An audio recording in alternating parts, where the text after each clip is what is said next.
Le saviez-vous? Au 1er février 2025, donc ce samedi-là qui arrive, conformément à la loi de financement de la sécurité sociale de 2024, les modalités de prise en charge des analogues GLP-1 qu'on connaît tous sous le nom d'Ozempic, Trulicity et Victoza vont changer. Ce sont donc des médicaments qui sont prescrits dans le cas du diabète de type 2, si vous ne le saviez pas.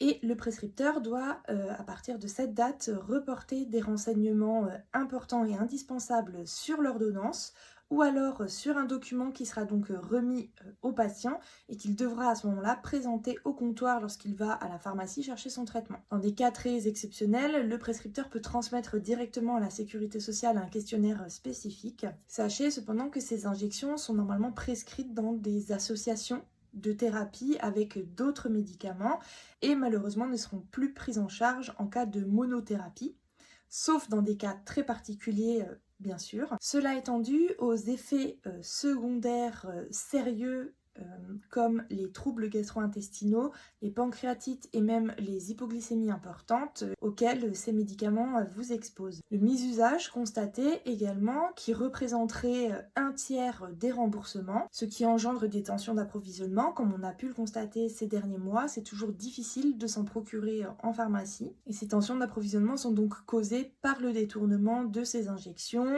au détriment de patients éligibles pour lesquels ces injections sont importantes.